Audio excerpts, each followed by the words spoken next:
Update naman ho tayo mula dyan sa may pambansang pulisya ng Pilipinas. Puspusan pa rin po yung pagkahanda. Isang linggo yan bago umahigit isang linggo bago ho yung undas ngayong taon. May update po dyan si Bombo Bea Peniza.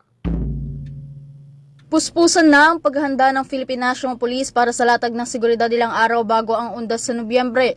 Magtatayo ng halos 5,000 mga police assistance desk at hindi naman bababa sa 1,000 mga motorist assistance desk ang pambansang pulisya para sa araw na ito. Ang mga itatalagang pulis naman ang siyang nakatalaga sa pagpapatupad ng seguridad sa mga pantalan, transportation sector, mga sementeryo at iba pang mga matataong lugar. Ito po ang mga personnel na ito nabanggit ay magbabantay po sa mga sementeryo at memorial park at mga kuyong-baryo na meron pong bilang na 5,175. Ang ating pong itatayo na police assistant desk ay meron po tayo 5,293 at yung ating pong number of motorist assistance centers o yung MAC ay aabot po sa 1,660.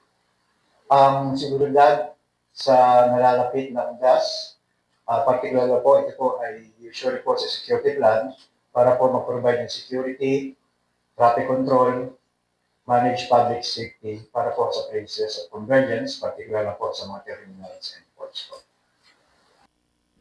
Sa ngayon, ang kabuuang bilang ng mga pulis na itatalaga ng Philippine National Police ay papalo na sa halos 25,349.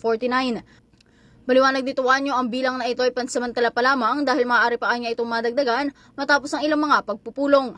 Ang naturang bilang naman ay mula sa deployment ng Directorate for Operations bilang paghahanda sa undas ngayong taon.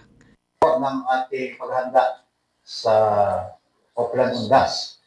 Ang total number of PNP personnel na i-deploy po natin ay 25,349.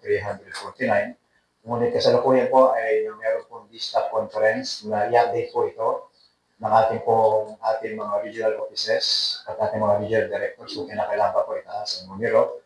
Samantala, ang 25,349 ito po yung preparations na ginawa po ng Directorate for Operations.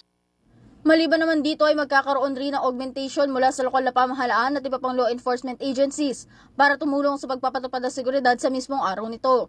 Sa kabuuan, higit 8,000 ang magmumula sa Bureau of Fire Protection, Philippine Coast Guard at binubuo pa ng iba pang tauhan mula sa iba pang ahensya ng pamahalaan. Ding alagang higit sa 22,000 mga force multipliers mula sa mga lokal na pamahalaan at ilang mga non-government organizations upang makatulong rin sa pagpapatupad ng kaayusan sa mismong araw na yun at seguridad sa buong bansa. Saan tayo po ay tutulungan? Magmumula po sa DFP, Bureau of Fire Protection, Philippine Coast Guard at Lubong Unit ng pamahalaan. Ang magkakaroon po tayo ng personal complement na 8,265. At para naman po sa ating mga force multiplier, ito po kasama na po dito yung ating po mga barangay tanong, radio groups at other non-government organizations, ito po ay abot ng 22,000 plus. Sa kabuuan, ang PNP personnel na may deploy kasama po yung augmentations aabot po ng 56,000 plus. Samantala, inihayag naman ng Philippine National Police na ang paghandang ito ay pawang mga paunang latag lamang ng seguridad at posible pang madagdagan at mabago, depende sa kalalabasan ng mga pagpupulong ng pulisya. Mula dito sa Quezon City para sa Bombo Network News, ito si Bombo Bea Peniza, and this is Bombo Radio Philippines, the #1 and most trusted source of news and information. Basta Radio, Bombo! For the most trusted source of news and information, visit our website at www.bomboradio.com. Follow us on Bombo Radio mobile app, Facebook, YouTube, TikTok, and X, formerly Twitter. Like, share, and stay connected. Anytime, anywhere.